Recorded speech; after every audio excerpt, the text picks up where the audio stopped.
Right now, as you're listening to this, your brain is making thousands of micro decisions. But here's what most people don't realize.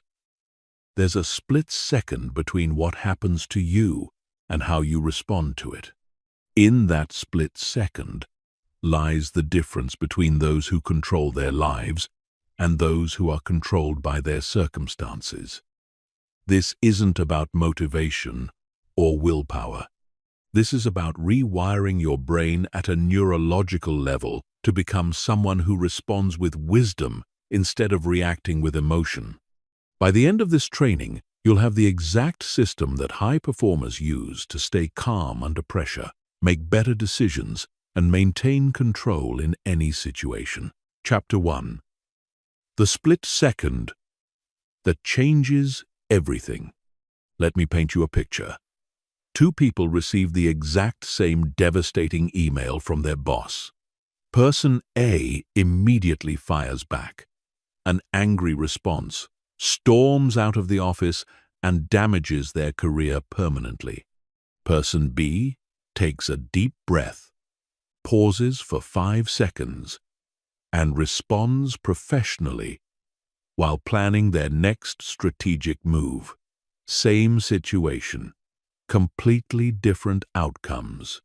The only difference was what happened in that split second between stimulus and response. Most people think they have no control over their reactions. They believe that when someone cuts them off in traffic, insults them, or challenges them, their emotional response is automatic and unavoidable. This is the greatest lie our minds tell us. The truth is, between every stimulus and response, there is a space.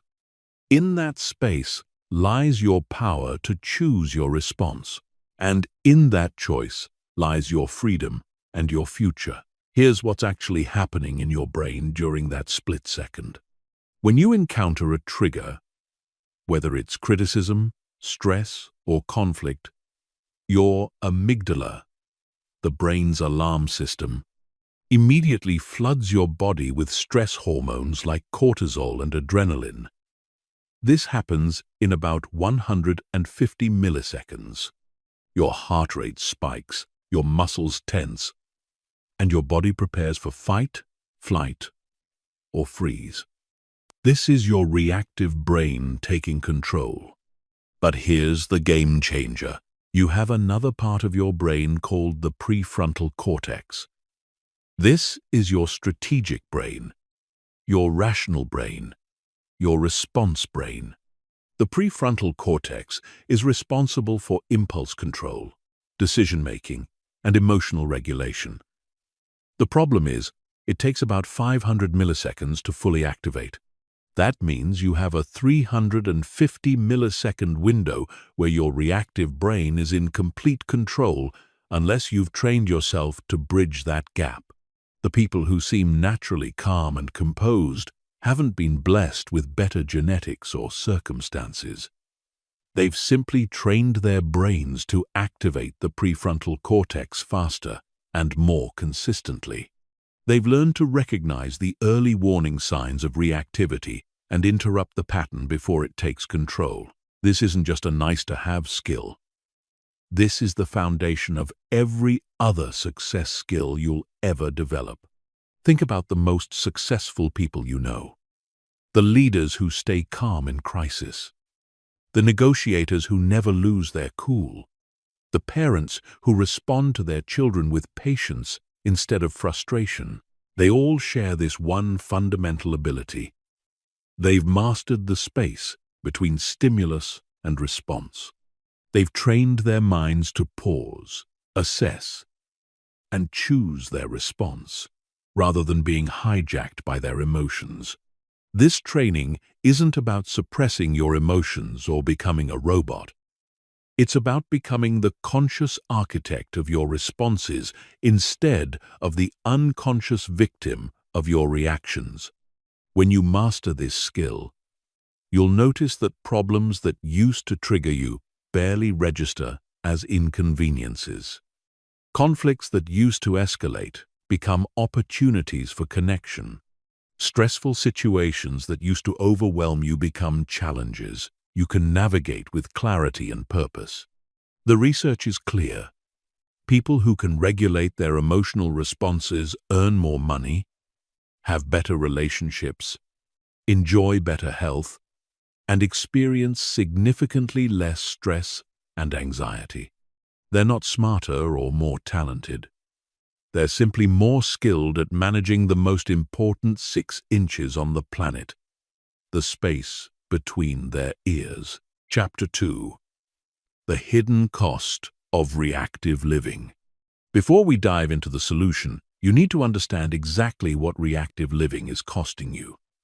Because until you feel the full weight of the problem, you won't commit to the work required for the solution. Reactive living isn't just about having bad days or losing your temper occasionally. It's a systematic destruction of your potential that happens so gradually you might not even notice it. Let's start with your relationships. Every time you react instead of respond, you're making a deposit into the wrong account. When your partner says something that triggers you and you snap back defensively, you're not just having a moment. You're teaching them that you're emotionally unpredictable. When you react with impatience to your children's questions, you're not just showing frustration, you're programming them to see you as unsafe to approach with their real problems. Here's what happens neurologically when you react. Your amygdala hijacks your entire nervous system and floods it with stress chemicals. In that state, your IQ literally drops by an average of 25 points. You become less creative, less empathetic, and significantly less intelligent. You say things you don't mean, make decisions you regret, and damage relationships that took years to build. And here's the kicker. The other person's brain mirrors your emotional state through something called emotional contagion.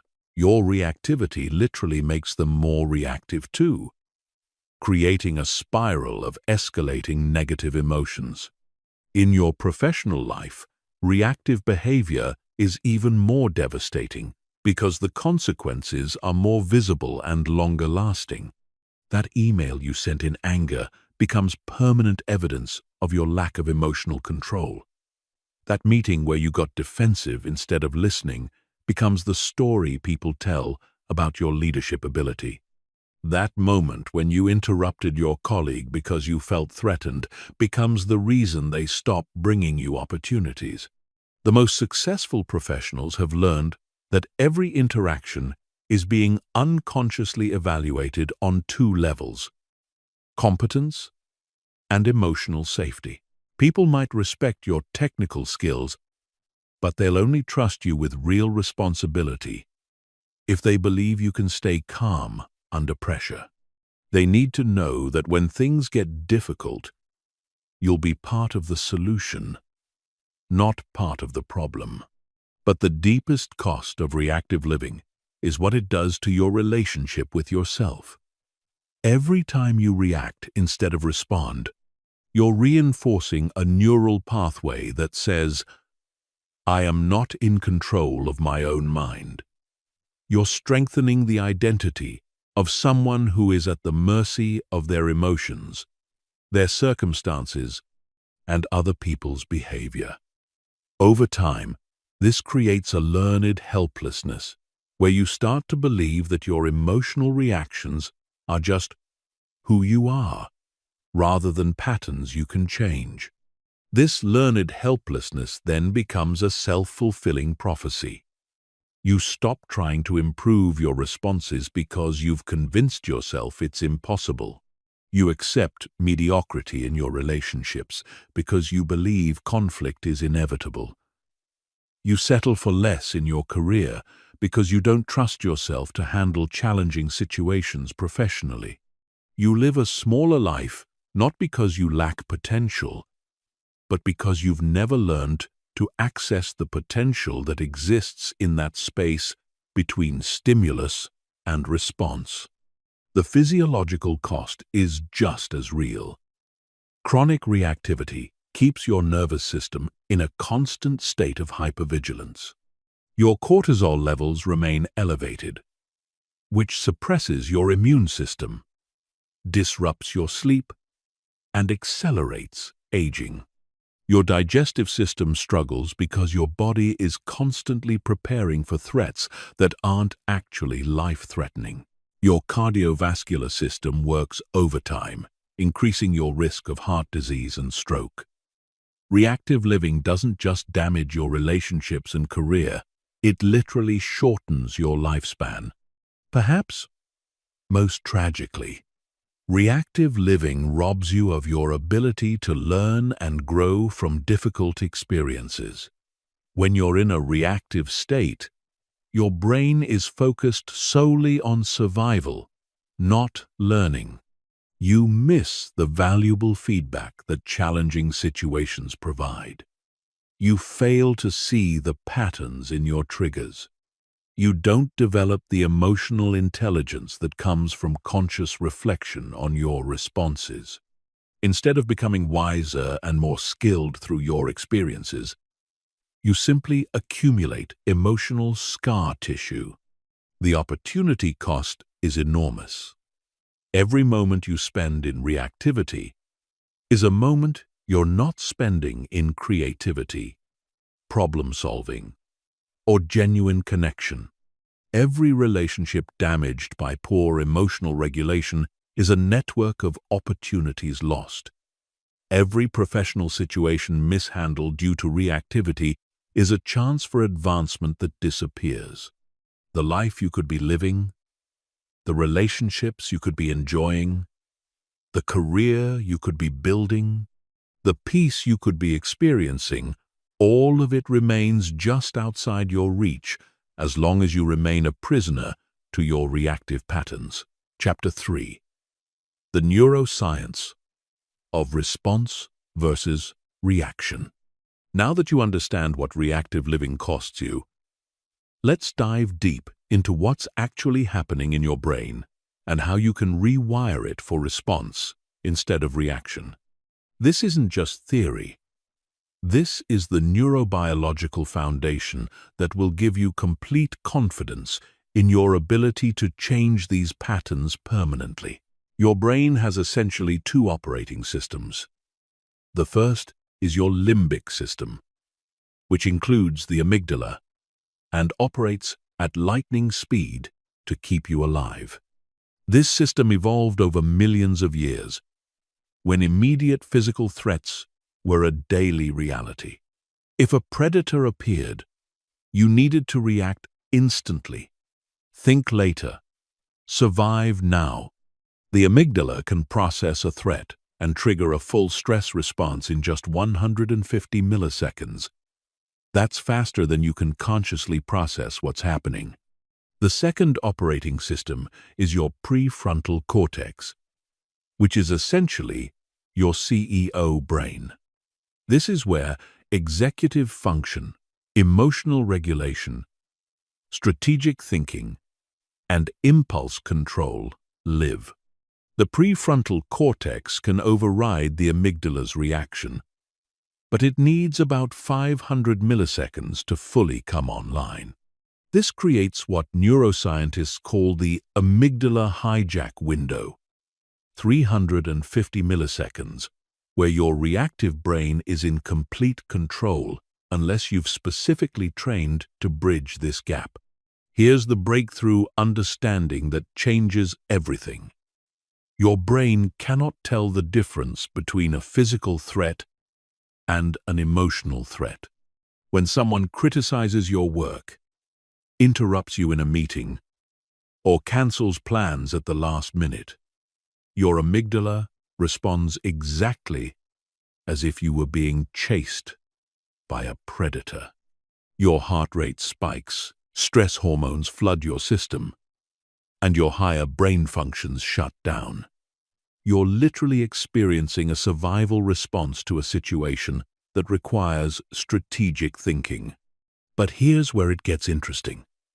Through a process called neuroplasticity, you can actually rewire your brain to activate the prefrontal cortex faster and more consistently.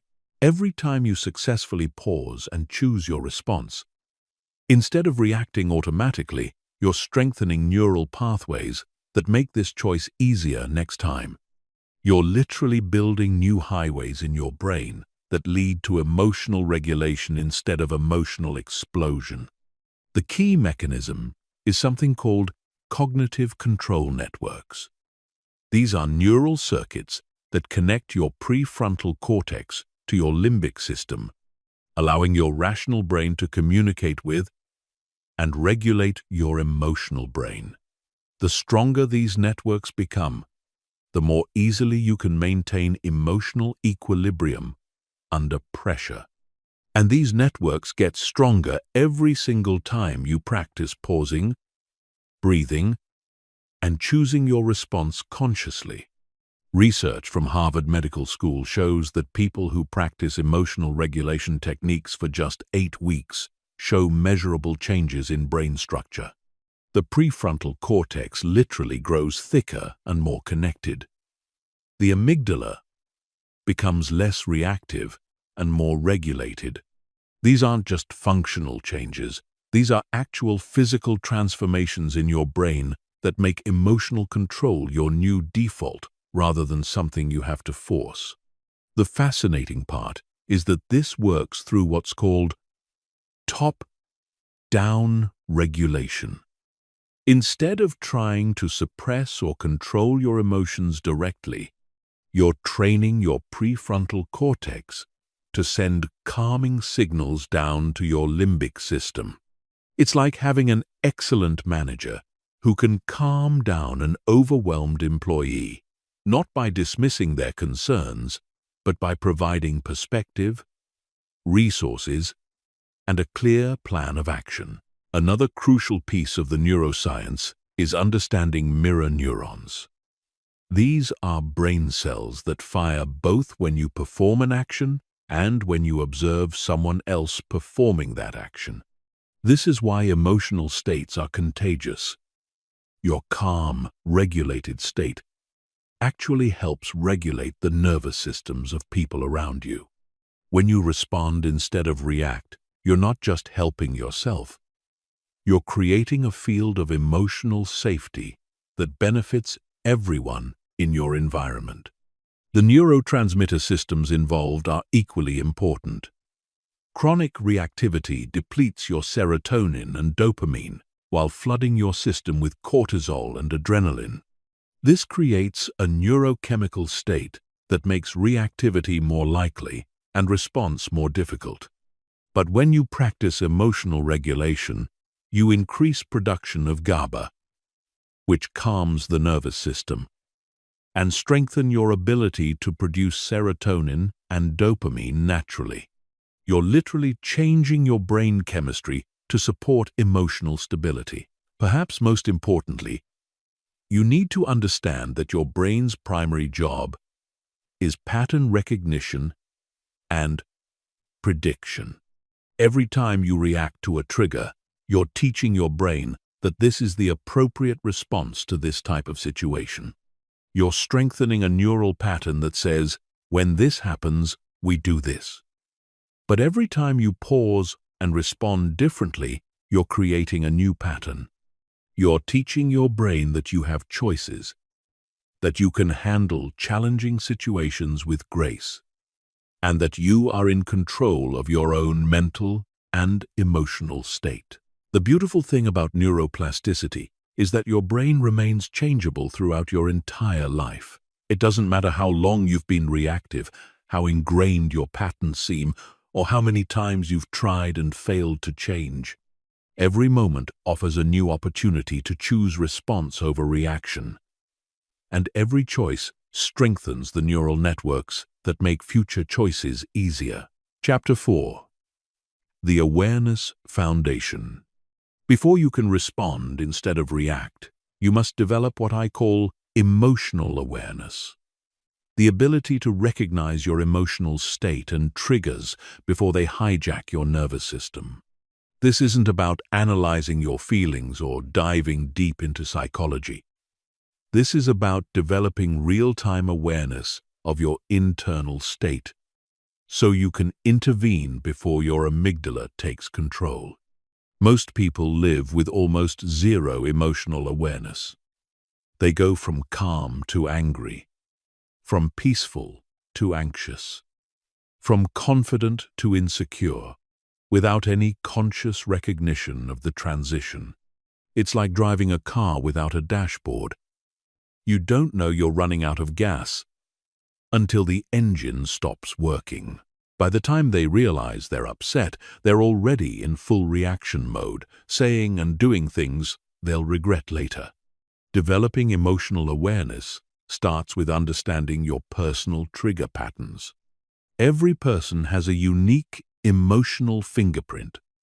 Specific situations, words, or behaviors that consistently activate their stress response. For some people, it's feeling ignored or dismissed. For others, it's being interrupted or challenged. Some people get triggered by feeling rushed or pressured, while others react to perceived unfairness or disrespect. Your triggers aren't random.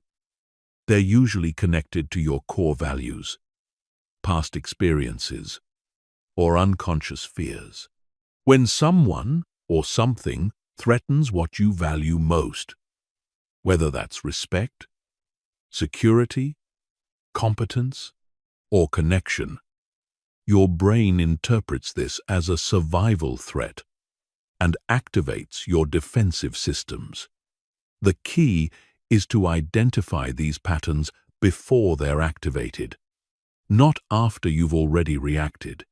Here's a powerful technique for developing trigger awareness. For the next week, every time you notice yourself feeling frustrated, defensive, angry, or overwhelmed, immediately ask yourself 3 questions. What exactly just happened? What story am I telling myself about what happened?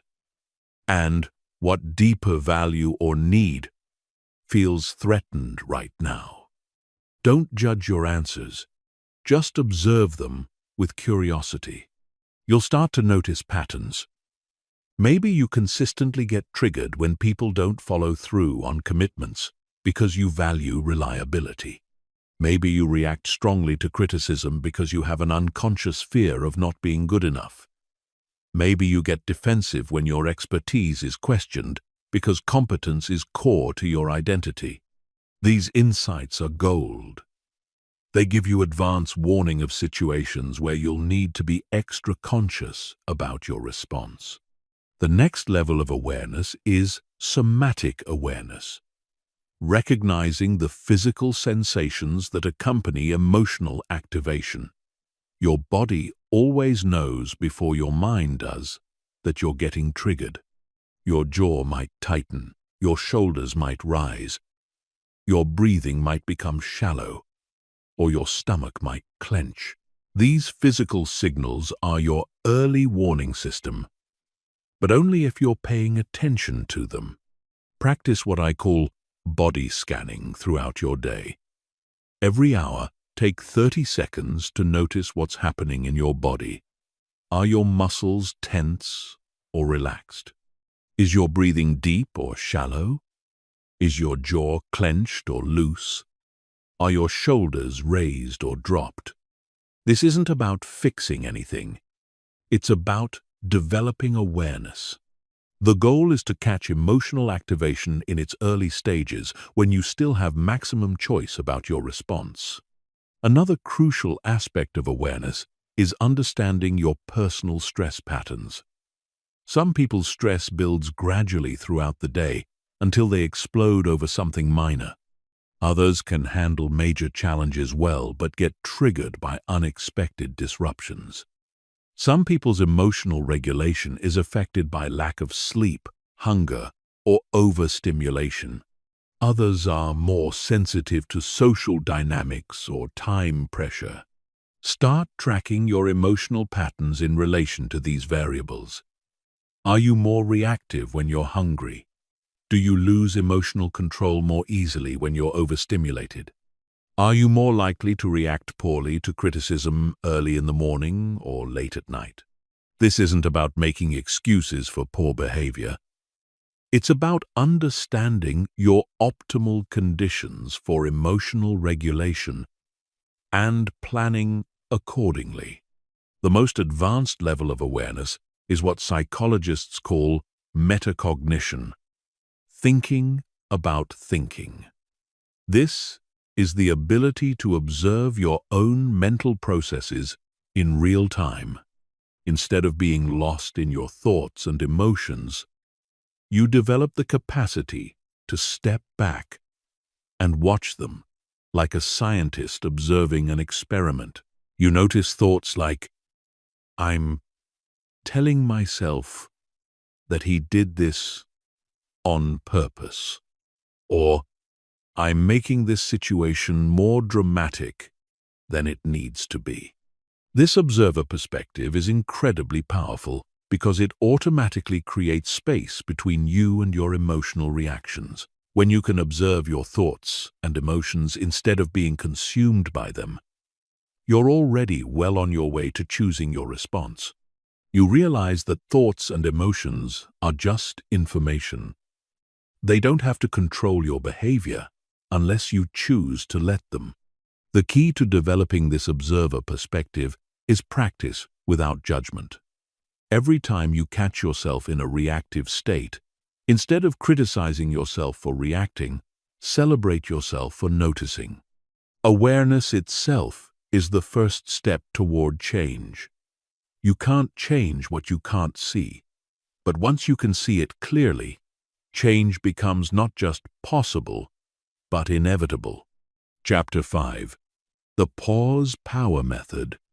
Now we get to the practical heart of response mastery. The ability to create conscious pause between stimulus and response. This isn't about counting to 10 or taking a timeout. This is about training your nervous system to automatically create space for conscious choice, even in high-pressure situations. This single skill will transform every area of your life. The foundation of the Pause Power Method is what I call the sacred second. That crucial moment when you recognize you've been triggered, but before you've reacted. In that second, you have the opportunity to activate your prefrontal cortex and choose your response consciously. But here's what most people don't realize. This second isn't just available sometimes. It's available every single time if you know how to access it. The first technique is the 5-second reset. The moment you notice any sign of emotional activation, whether it's physical tension, mental reactivity, or the urge to respond immediately, you count slowly from 5 to 1 while taking deep breaths. 5. Breathe in slowly. 4. Breathe out completely. 3. Notice your body. 2. Activate your rational mind. 1. Choose your response. This isn't just distraction. You're literally giving your prefrontal cortex time to come online and take control. But here's where most people go wrong with breathing techniques. They try to breathe differently when they're already activated. The key is to train your breathing when you're calm so it becomes an automatic response when you're triggered. Practice the 5-second reset 10 times every morning when you're completely relaxed. This programs your nervous system to associate this breathing pattern with calmness and control. The second technique is somatic grounding. When your amygdala activates, it disconnects you from your body and pulls you into your head, where anxiety and reactivity live. Grounding brings you back into your physical body, where calmness and strength exist. The moment you feel triggered, immediately focus on the sensation of your feet on the ground, the feeling of your back against your chair, or the weight of your hands on your desk. This isn't metaphysical, it's neuroscience. Physical grounding activates your parasympathetic nervous system and calms your stress response. The third technique is what I call cognitive labeling. When you notice emotional activation, immediately name what you're experiencing out loud or in your mind. I'm feeling defensive. I'm noticing anger. I'm experiencing the urge to interrupt. This simple act of labeling activates your prefrontal cortex and creates psychological distance from the emotion. Research shows that labeling emotions reduces amygdala reactivity by up to 30% almost immediately. The fourth technique is perspective zooming. When you're triggered, your awareness collapses down to the immediate threat. Your entire world becomes this moment, this conversation, this problem. Perspective zooming deliberately expands your awareness. Ask yourself, will this matter in 5 years? How will I want to have handled this when I look back? What would the highest version of myself do right now? This shifts you from survival thinking to strategic thinking. The fifth technique is values anchoring. Before you respond to any trigger, quickly connect with your deepest values. If you value respect, ask yourself how you can respond respectfully.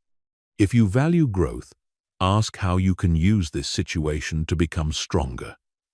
If you value connection, ask how you can respond in a way that brings people closer together rather than pushing them apart. This ensures that your response comes from your highest self rather than your reactive self. The most powerful aspect of the pause power method is that it works even when you don't feel like using it. When you're triggered, your brain will tell you that you don't have time to pause, that the situation is too urgent, that the other person doesn't deserve a measured response. This is exactly when you need these techniques most. The goal isn't to feel like pausing. The goal is to pause regardless of how you feel. Here's how to make this automatic. For the next 30 days, use the pause power method in low-stakes situations. When someone cuts you off in traffic, when your computer runs slowly, when you're waiting in line longer than expected, use these minor irritations as training grounds for major challenges. Every time you successfully pause and respond, instead of react to a small trigger, you're strengthening the neural pathways that will serve you when the stakes are high. The advanced version of the pause power method involves training yourself to find the pause even in rapid-fire conversations. When someone says something that triggers you in a meeting, instead of immediately responding, you can say, "That's an interesting point. Let me think about that for a moment." This gives you the pause you need while appearing thoughtful rather than reactive. Or you can ask a clarifying question. "Help me understand what you mean by that." This buys you time while keeping the conversation productive. Remember, the goal isn't to never feel triggered. The goal is to feel triggered and respond wisely anyway. Every time you successfully use the pause power method, you're proving to yourself that you have choice, that you have control, and that you can trust yourself to handle whatever life brings you with grace and wisdom. This builds a deep confidence that transforms how you show up in the world. Chapter 6. Advanced Emotional Regulation Techniques. Now that you've mastered the foundation of pausing, we're going to take your emotional regulation to the expert level. These are the techniques that separate those who occasionally respond well from those who consistently maintain emotional mastery, even in the most challenging situations. This is where you become truly unshakable. The first advanced technique is what I call emotional surfing. Instead of trying to suppress or avoid difficult emotions, you learn to ride them like a surfer rides a wave. When you feel anger, anxiety, or frustration building, instead of fighting it or being consumed by it, you observe it with curious detachment. You notice where you feel it in your body, how it moves and changes, and how it naturally rises and falls if you don't feed it with reactive thoughts. Here's how emotional surfing works in practice. The moment you notice strong emotion arising, immediately shift into observer mode. Say to yourself, "I'm noticing anger in my chest and throat. It feels hot and tight. My breathing is getting shallow. My jaw is clenching." This scientific observation activates your prefrontal cortex and prevents the emotion from hijacking your entire system. You're experiencing the emotion fully without being controlled by it. The key insight is that all emotions are temporary and self-limiting if you don't amplify them with reactive thinking. Anger naturally lasts about 90 seconds if you don't feed it with thoughts about how wrong the other person is. Anxiety naturally dissipates if you don't catastrophize about worst-case scenarios. Fear naturally transforms into excitement if you don't tell yourself stories about all the things that could go wrong. The second advanced technique is physiological regulation through controlled breathing patterns. Your breath is the bridge between your conscious and unconscious mind, between your voluntary and involuntary nervous systems. When you control your breathing deliberately, you can literally reprogram your entire physiological state in real time. The most powerful breathing pattern for emotional regulation is what's called box breathing. Breathe in for 4 counts, hold for 4 counts, breathe out for 4 counts, hold empty for 4 counts. Repeat this cycle 10 times whenever you feel emotionally activated.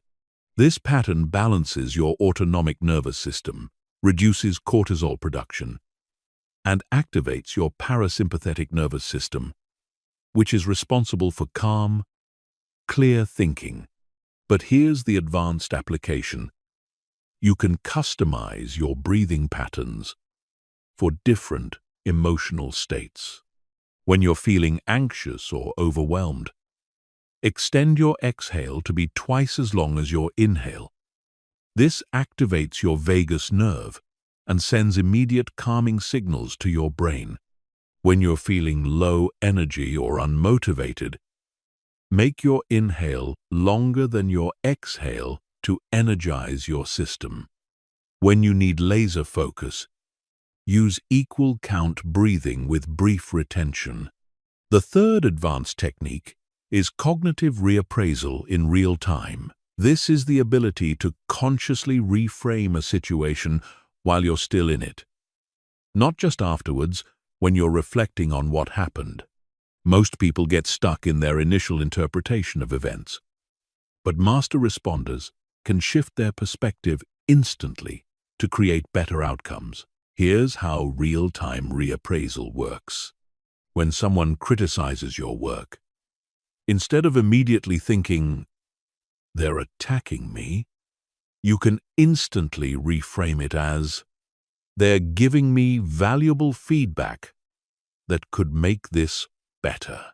When someone cancels plans last minute, instead of thinking, "They don't respect my time," you can reframe it as, "I just got an unexpected opportunity to work on my own projects." When you face an unexpected challenge, instead of thinking, "This is a disaster," you can reframe it as, "This is a chance to prove my resilience and problem-solving skills." The key to making reappraisal automatic is to practice it consciously with minor irritations until it becomes your natural response to major challenges. Every traffic jam becomes practice for patience. Every technical difficulty becomes practice for creative problem-solving. Every interpersonal conflict becomes practice for communication skills.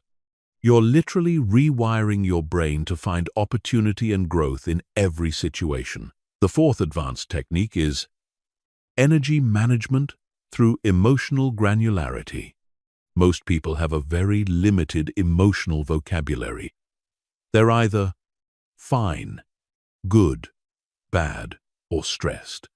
But research shows that people who can identify and name their emotions with precision have significantly better emotional regulation and decision-making abilities.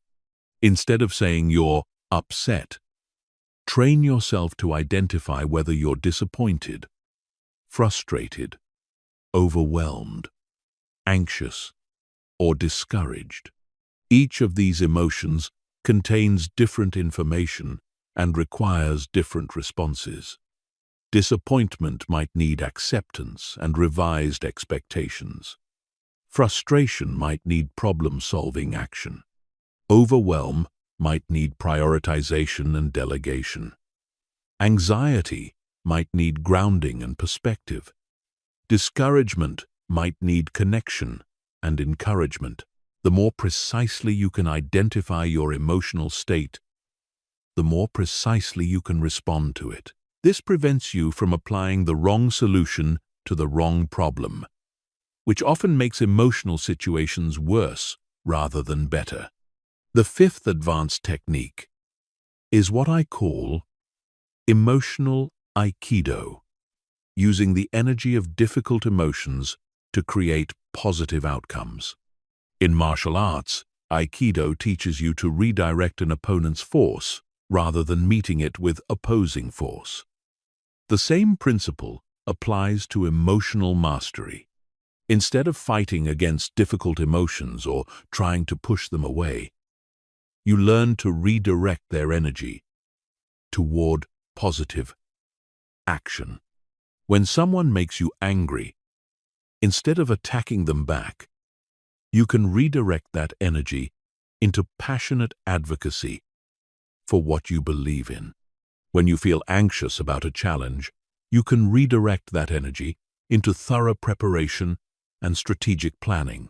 When you feel hurt by someone's behavior, you can redirect that energy into deeper self-care and boundary setting. Every difficult emotion contains energy that can be transformed into positive action if you know how to work with it skillfully. The mastery level of emotional regulation is developing what psychologists call emotional flexibility, the ability to match your emotional response to what the situation actually requires, rather than just reacting from your habitual patterns. Sometimes a situation calls for firmness, sometimes for compassion, sometimes for humor, sometimes for serious focus. Master responders can access the full range of human emotional responses and choose the one that will be most effective for achieving their goals and maintaining their relationships. Chapter 7. The Reframing Revolution. Your mind is constantly creating stories about what happens to you, and these stories determine your emotional state and your response choices more than the actual events themselves. The difference between someone who responds wisely and someone who reacts destructively often comes down to one thing: the quality of the stories they tell themselves about what's happening. This is where reframing becomes your most powerful tool for transformation. Most people don't realize they're constantly interpreting events and that their interpretations are choices, not facts. When your boss gives you critical feedback, you might immediately think, "I'm in trouble," or "I'm not good at my job." But these are interpretations, not facts. The fact is simply that your boss shared their perspective on your work. Everything else is a story you're adding to that fact. And that story is what determines your emotional response and your next actions. The foundation of reframing mastery is understanding the difference between facts and interpretations. Facts are observable, measurable, and verifiable. Sarah didn't respond to my text message is a fact. Sarah is ignoring me. Sarah doesn't care about me, or Sarah is angry with me, are all interpretations. The fact itself is emotionally neutral. It's your interpretation that creates the emotional charge and determines whether you'll respond wisely or react defensively. Here's the revolutionary insight that changes everything. You can choose your interpretations consciously. You don't have to accept the first story your mind creates about what's happening. You can evaluate that story objectively and ask yourself, is this interpretation helpful? Is it accurate? Is it serving my goals and relationships? If the answer is no, you can consciously choose a different interpretation that serves you better. The most powerful reframing technique is what I call the 3 perspectives method.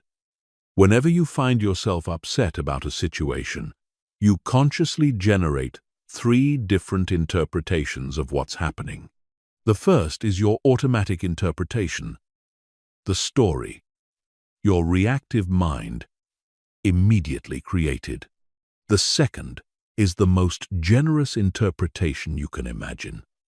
What would you think if you assumed everyone involved had positive intentions and was doing their best? The third is the most empowering interpretation.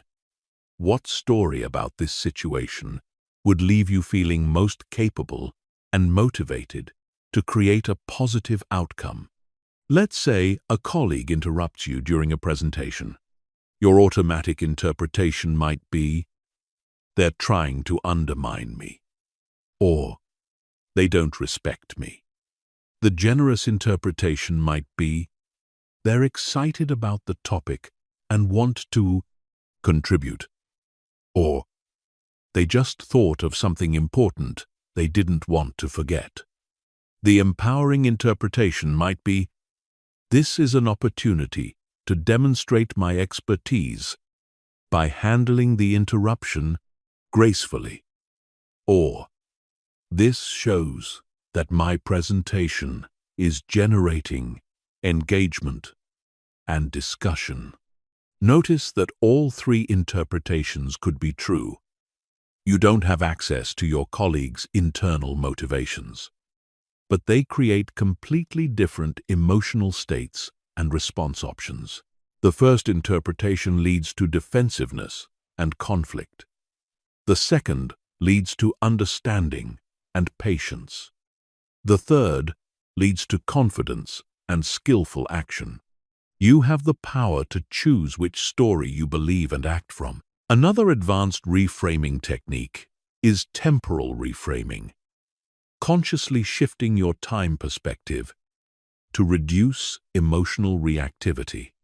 When you're in the middle of a challenging situation, it feels permanent and overwhelming. But master responders train themselves to zoom out and see the bigger picture. They ask questions like, how will I view this situation in 5 years? Or, what will matter most about this when I'm looking back from the end of my life? This temporal shift almost automatically reduces the emotional charge of difficult situations. That presentation that feels like it could make or break your career becomes just one of hundreds of presentations you'll give. That argument with your partner becomes a minor disagreement in the context of a lifetime relationship. That financial setback becomes temporary turbulence in a long-term wealth-building journey. The most advanced reframing skill is what I call anti-fragile reframing, interpreting every challenge as an opportunity to become stronger, wiser, or more skillful. This goes beyond positive thinking or optimism. This is about recognizing that human beings are anti-fragile. We actually grow stronger under certain types of stress and challenge. Every difficult situation contains the seeds of greater capability if you know how to extract the lessons and apply them. When you face criticism, you can reframe it as strength training for your confidence and communication skills. When you face rejection, you can reframe it as clarity about where you don't belong, so you can find where you do belong. When you face failure, you can reframe it as valuable data that brings you closer to success. When you face conflict, you can reframe it as practice for your emotional regulation and relationship skills. The key to making reframing automatic is to practice it consciously with small irritations until it becomes your natural response to major challenges. Every minor inconvenience becomes an opportunity to strengthen your reframing skills. When your coffee shop is out of your favorite drink, you practice reframing it as an adventure to try something new. When traffic is heavy, you practice reframing it as bonus time to listen to educational content or practice breathing techniques. When technology doesn't work properly, you practice reframing it as an opportunity to develop patience and problem-solving skills. The ultimate reframing skill is learning to see yourself as the hero of your own story rather than the victim of your circumstances. Victims focus on what's happening to them and how unfair or difficult it is. Heroes focus on how they're going to respond and what they're going to learn from the experience. Heroes understand that every challenge is a chapter in their growth story, and they're excited to see how they'll rise to meet it. Chapter 8: Identity Transformation. Becoming a responder. The deepest level of response mastery isn't about techniques or strategies. It's about fundamentally shifting your identity from someone who reacts to life to someone who consciously responds to life. This identity shift changes everything because your actions always align with your identity. If you see yourself as someone who gets triggered easily, you'll find ways to get triggered. If you see yourself as someone who stays calm under pressure, you'll find ways to remain calm. Your current identity was formed through years of repetitive thoughts, emotions, and actions. Every time you reacted to a situation, you reinforced the identity of someone who reacts. Every time you told yourself, "I'm just not good with conflict," or "I have a short temper," or "I'm too sensitive," you strengthened neural pathways that support that identity. But here's the breakthrough. Identity is not fixed. You can consciously create a new identity through deliberate practice and repetition. The first step in identity transformation is becoming crystal clear about who you want to become. Don't focus on what you want to stop doing. Focus on who you want to be. Instead of, "I want to stop being reactive," declare, "I am someone who responds to challenges with wisdom and grace." Instead of, "I want to stop getting defensive," declare, "I am someone who receives feedback with curiosity and appreciation." Instead of, "I want to stop losing my temper," declare, "I am someone who maintains emotional equilibrium even under pressure." This isn't just positive thinking. This is identity programming. Your subconscious mind doesn't distinguish between what you tell it and what actually happens. When you repeatedly declare your new identity with emotion and conviction, your subconscious begins to accept it as reality and starts aligning your thoughts, emotions, and actions with that identity. The second step is what I call identity evidence gathering. Your mind is constantly looking for evidence to support your current identity. If you believe you're reactive, you'll notice and remember every time you react. and you'll minimize or forget times when you respond well. To shift your identity, you need to consciously gather evidence for your new identity while reinterpreting evidence for your old identity. Every time you successfully pause before responding, celebrate it as evidence that you are becoming someone who responds wisely. Every time you reframe a situation positively, acknowledge it as proof that you are someone who finds opportunity in challenge. Every time you stay calm when you used to get triggered, recognize it as confirmation that you are transforming into someone with unshakable emotional mastery. Equally important is reinterpreting your reactive moments. Instead of using them as evidence that you haven't changed, use them as valuable feedback about areas where you can improve. A master responder who occasionally reacts doesn't think, "I'm still reactive." They think, "I'm someone who's committed to continuous improvement in emotional mastery, and this reaction gives me valuable information about my triggers." The third step is environmental design for identity reinforcement.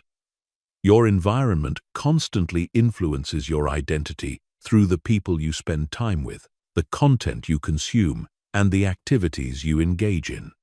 If you want to become someone who responds rather than reacts, you need to immerse yourself in an environment that supports and reinforces this identity.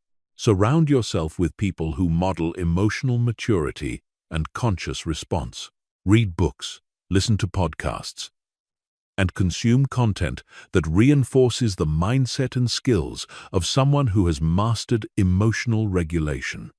Practice response skills regularly, not just when you're triggered, so that they become automatic parts of who you are. Create physical reminders in your environment that reinforce your new identity. This might be a note on your computer that says, "I respond with wisdom," a bracelet that reminds you to pause before reacting, or a photo that represents the calm, composed person you're becoming. These environmental cues help program your subconscious mind with your new identity. The fourth step is what I call identity integration through visualization and mental rehearsal. Your brain creates neural pathways based on what you repeatedly imagine just as much as what you repeatedly experience. Master athletes use visualization to program perfect performance, and you can use the same technique to program perfect emotional responses. Every day, spend 10 minutes visualizing yourself responding beautifully to challenging situations. See yourself receiving criticism with curiosity instead of defensiveness. Imagine yourself staying calm and strategic when someone is aggressive with you. Picture yourself handling unexpected problems with grace and creativity. Feel the emotions of pride, confidence, and inner peace that come from knowing you can handle whatever life brings you. Make these visualizations as vivid and detailed as possible. See the situations from your own eyes, not like watching a movie. Include all the sensory details, what you see, hear, feel, and even smell. Most importantly, focus on the identity you're embodying. Not just what you're doing, but who you're being. You're not just practicing techniques, you're becoming someone who naturally responds with wisdom and emotional mastery. The fifth step is progressive identity expansion. Start by embodying your new identity in low-stakes situations where it's easier to succeed, then gradually expand into more challenging contexts. Begin by practicing conscious response with minor irritations like slow internet or long lines. As you build confidence and evidence for your new identity, challenge yourself with more difficult situations, like workplace conflicts or family disagreements. Each success builds your identity as someone who can handle increasingly difficult challenges with grace and wisdom. You're not trying to become perfect overnight. You're gradually expanding your capacity for conscious response until it becomes your natural way of being in the world. The transformation is complete when responding consciously no longer feels like something you do but simply becomes who you are. You don't have to remind yourself to pause or use techniques. You naturally create space between stimulus and response, because that's just how you operate. People start to see you as someone who's calm under pressure, wise in conflict, and emotionally mature in all situations. Most importantly, you start to see yourself this way too. Chapter 9. Real World Response Mastery. Now it's time to take everything you've learned and apply it to the specific, challenging situations you face in your daily life. This is where theory becomes transformation, where techniques become second nature, where you prove to yourself that you truly have mastered the art of response over reaction. We're going to walk through the most common trigger situations and exactly how to handle each one with grace and effectiveness.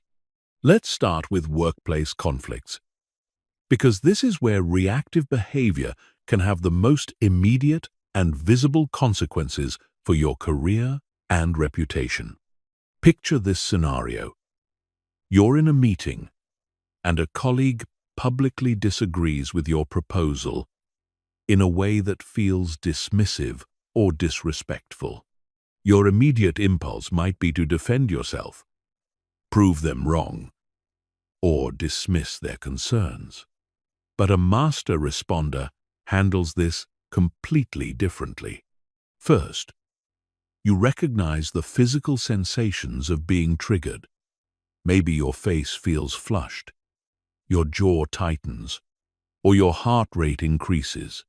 Instead of speaking immediately, you take one conscious breath to activate your prefrontal cortex. Then you use cognitive reframing in real time. Instead of thinking, "They're attacking me," you think, "They have concerns that might make this proposal better." Instead of focusing on being right, you focus on the outcome you want to create, which is probably a successful project, not winning an argument. Your response might sound like this: "I appreciate you bringing up those concerns. Tom, help me understand more about your perspective on the risks you're seeing." This response accomplishes multiple things simultaneously. It demonstrates that you can handle disagreement professionally.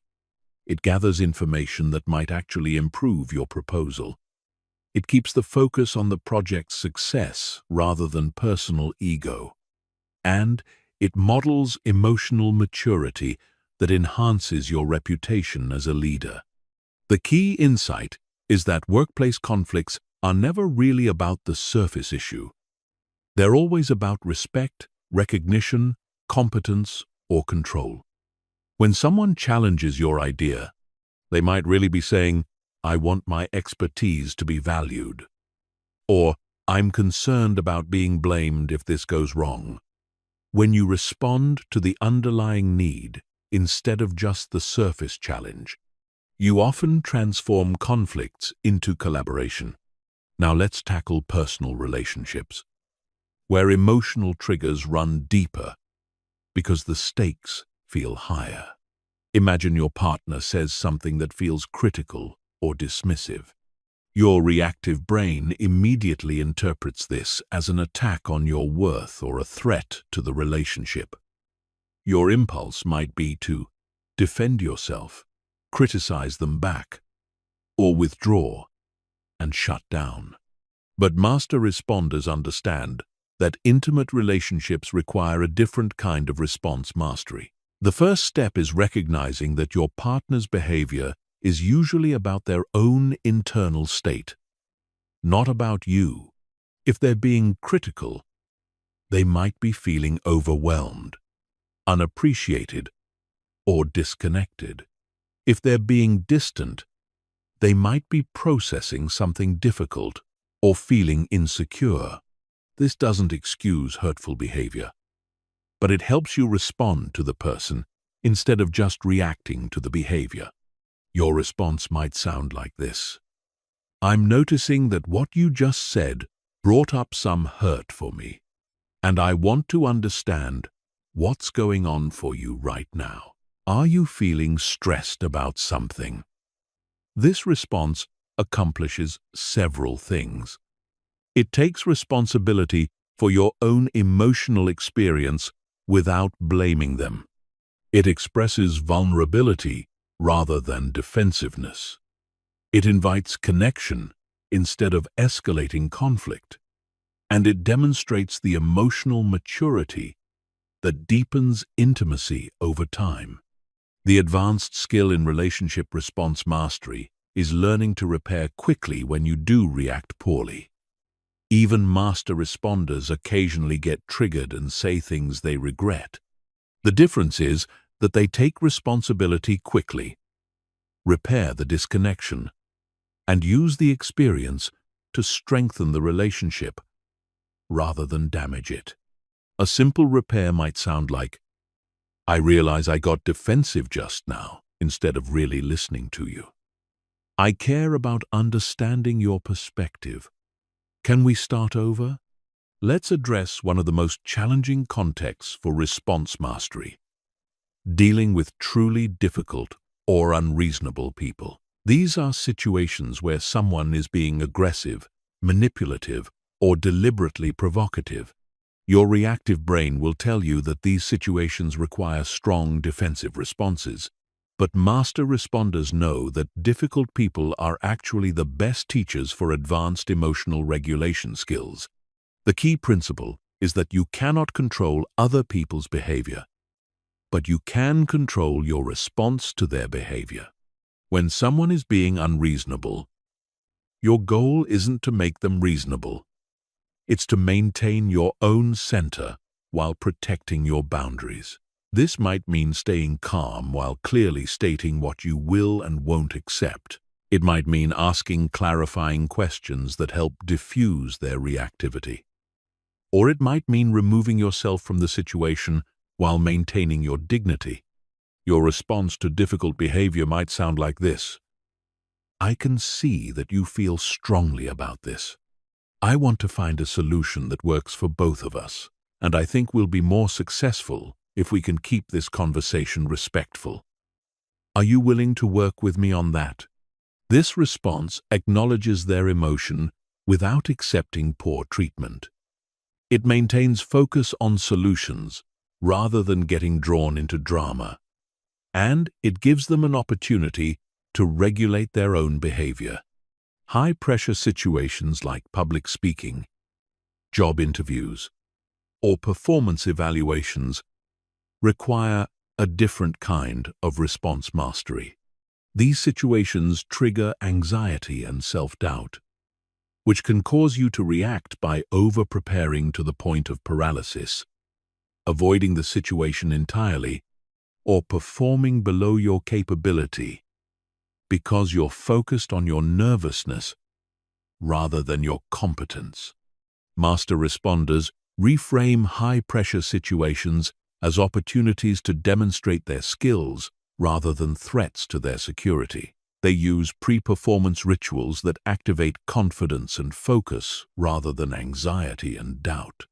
This might include visualization exercises where they see themselves performing excellently, physical warm-ups that release tension and activate energy, or affirmations that reinforce their identity as someone who thrives under pressure. During the high-pressure situation, they focus their attention on serving their audience or achieving their goals rather than monitoring their own performance anxiously.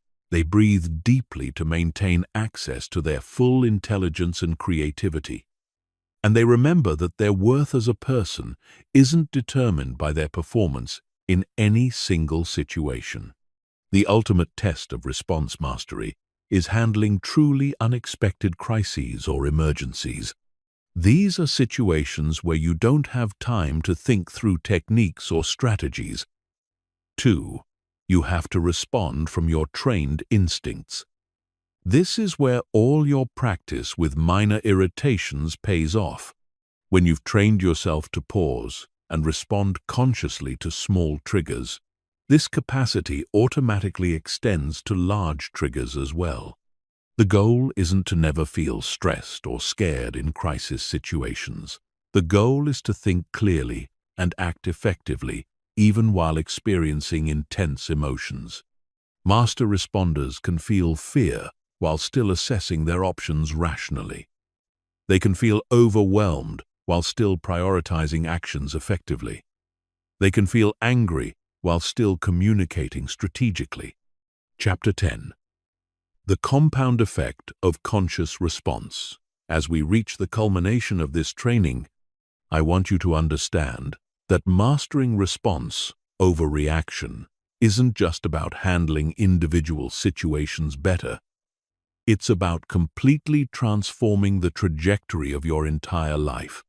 Every conscious response you make creates ripple effects that compound over time, building momentum toward the life, relationships, and success you truly want. Think of your life as a series of decision points, each one creating a branch in your personal timeline. Every time you react unconsciously, you're choosing a path that leads toward more drama, stress, and limitation.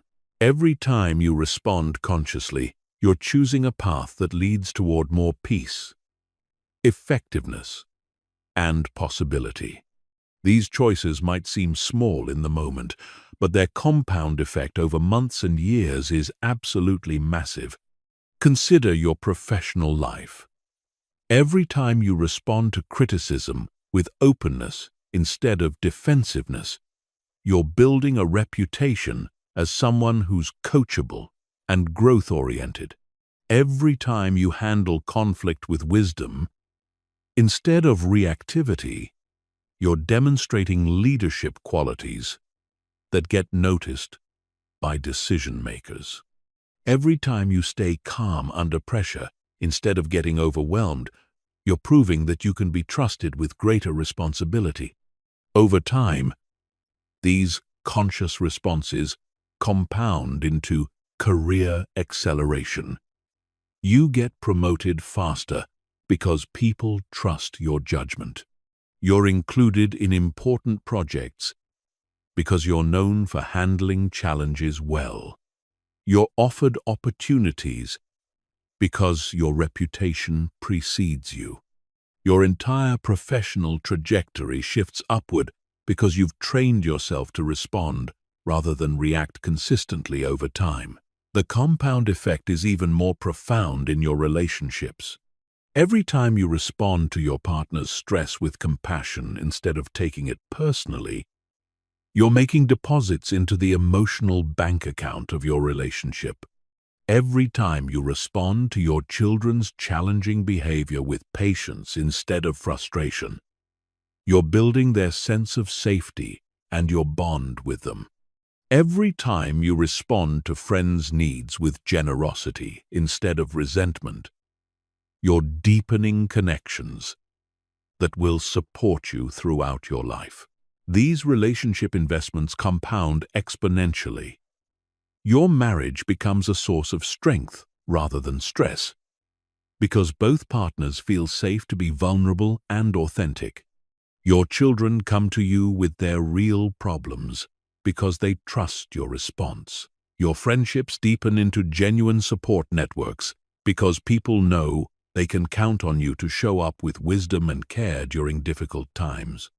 The compound effect on your mental and physical health is equally dramatic.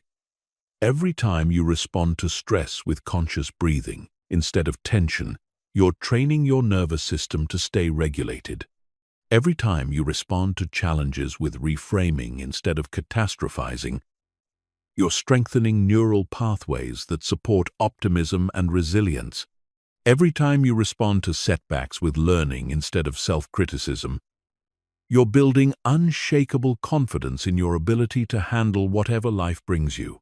Over months and years, these healthier response patterns compound into dramatically improved well-being.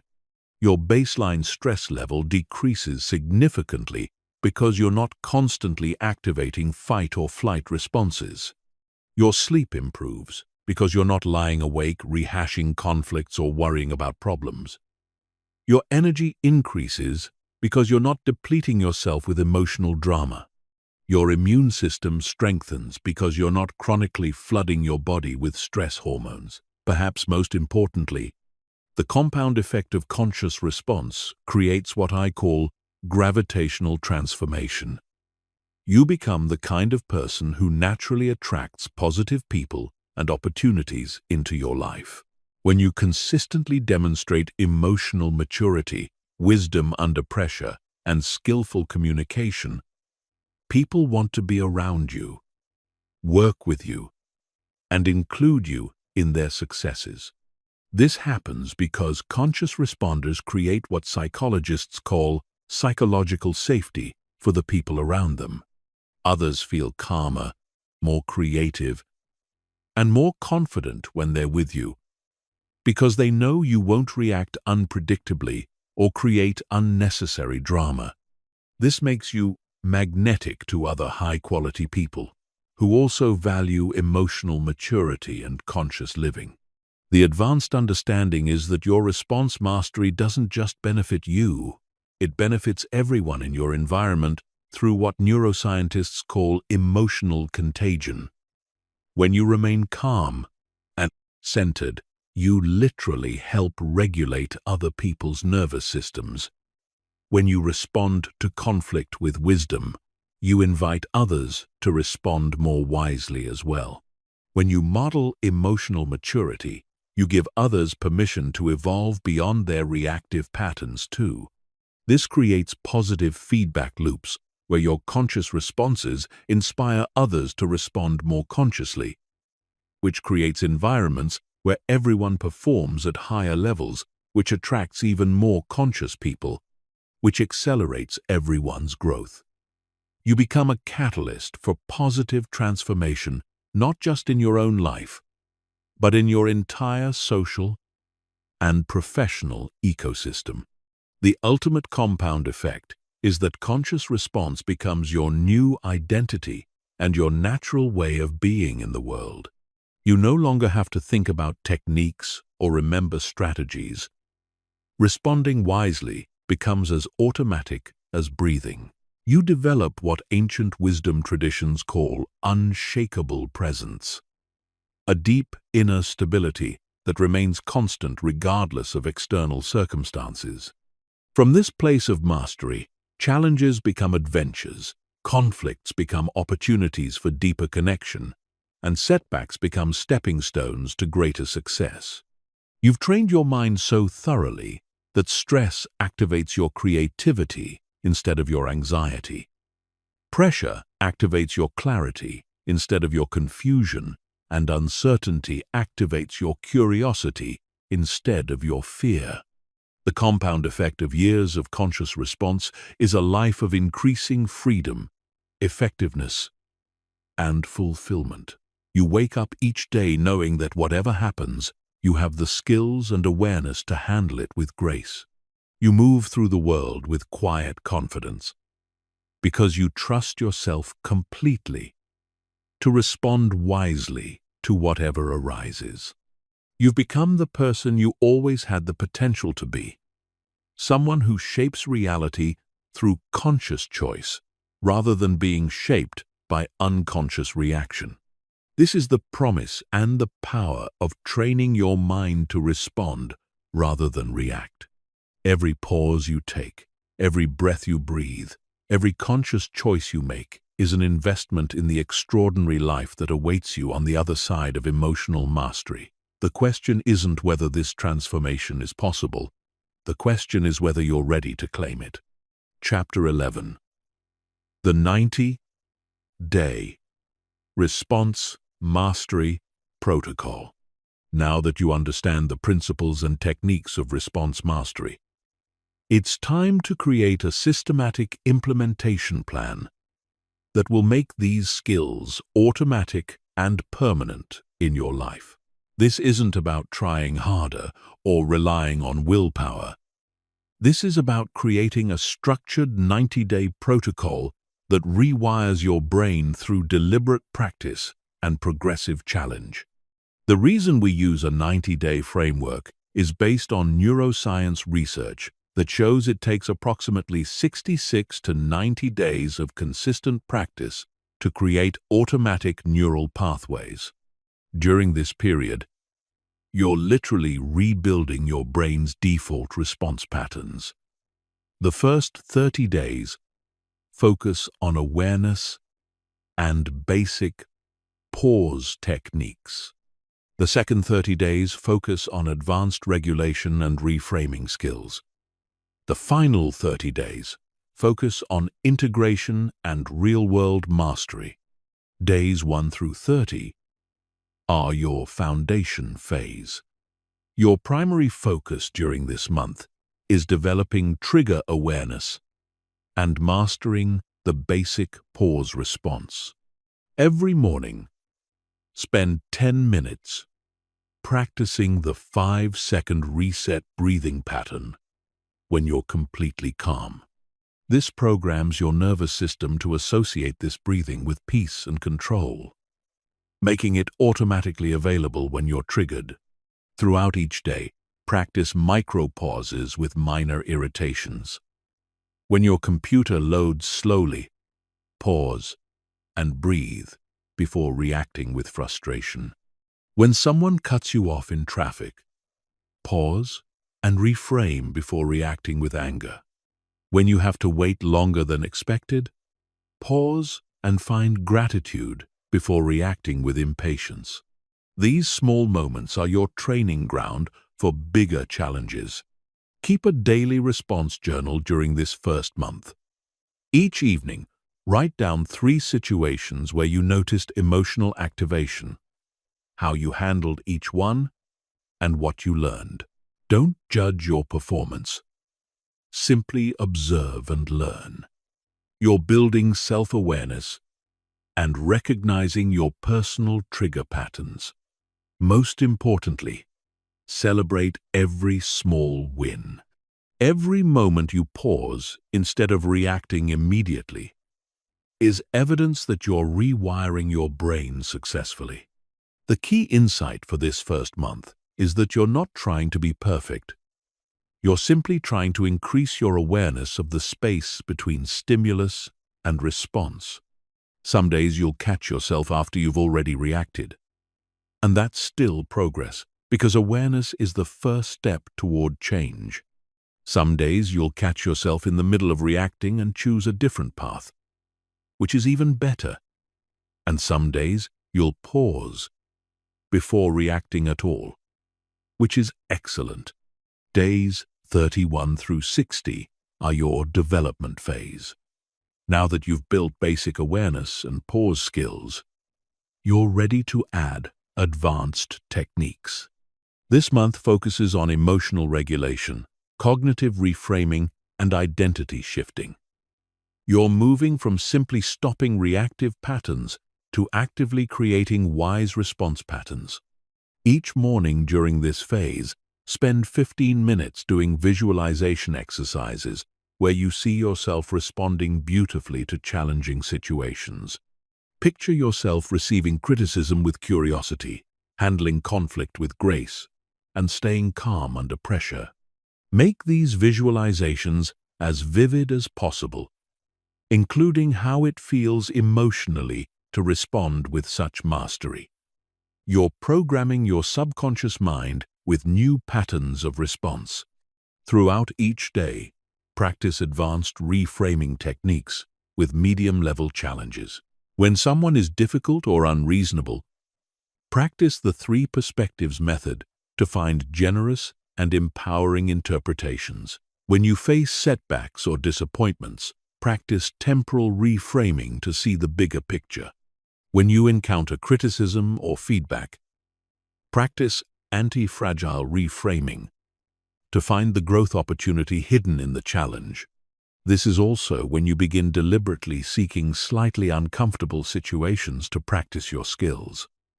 Volunteer to lead a meeting where you might face disagreement. Have a difficult conversation you've been avoiding. Take on a project that stretches your abilities. You're not seeking stress for its own sake. You're seeking controlled challenges that allow you to practice response mastery in progressively more demanding situations. During this phase, your response journal evolves to include identity statements. Each evening, write one example of how you demonstrated your new identity as someone who responds rather than reacts. Focus on who you were being, not just what you were doing. I was someone who stayed curious when challenged. Or, I was someone who found opportunity in difficulty. Or, I was someone who remained centered under pressure.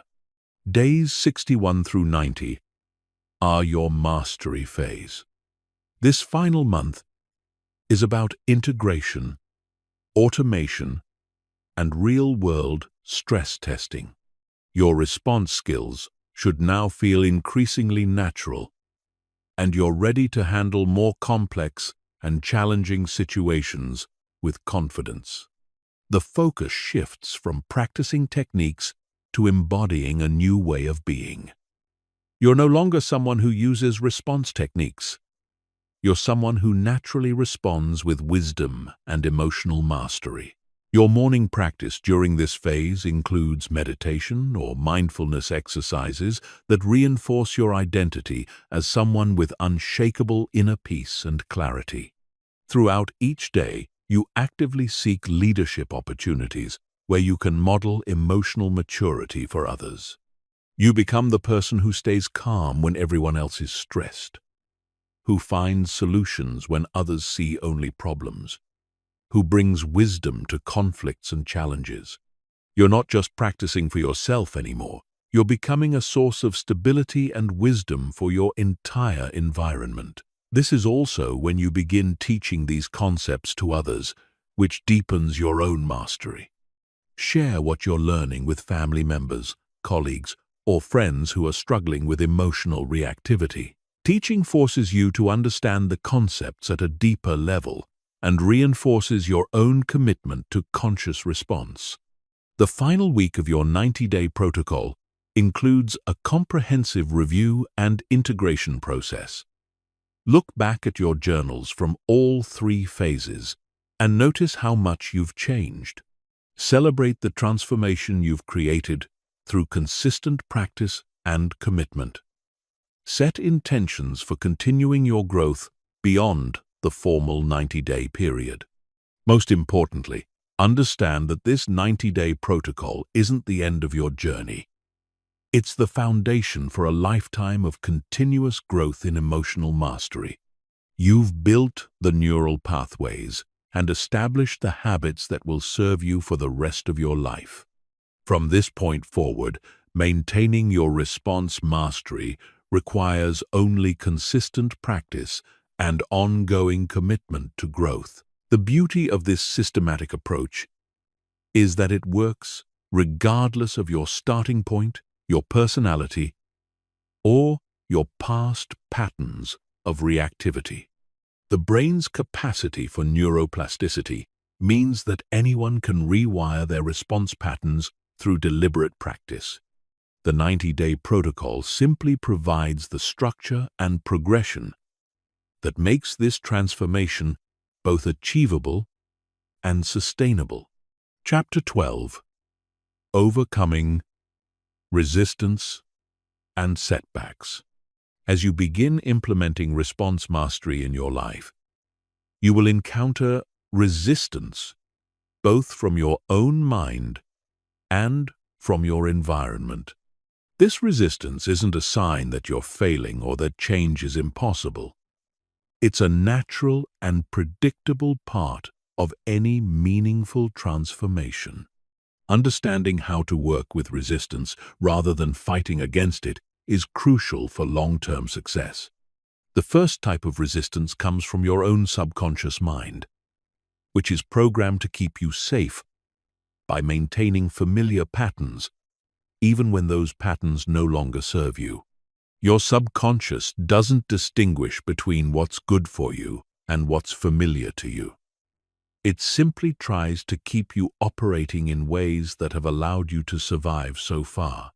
When you begin changing your response patterns, your subconscious will create thoughts and feelings designed to pull you back to your old ways. This internal resistance often shows up as thoughts like, "This is too hard. It's not working. I'm not the kind of person who can stay calm." Or, "I tried this before, and it didn't work." These thoughts feel very real and compelling, but they're simply your old programming trying to maintain itself. The key is to recognize these thoughts as resistance rather than truth, and to continue practicing anyway. The most effective way to overcome internal resistance is through what I call micro-commitments.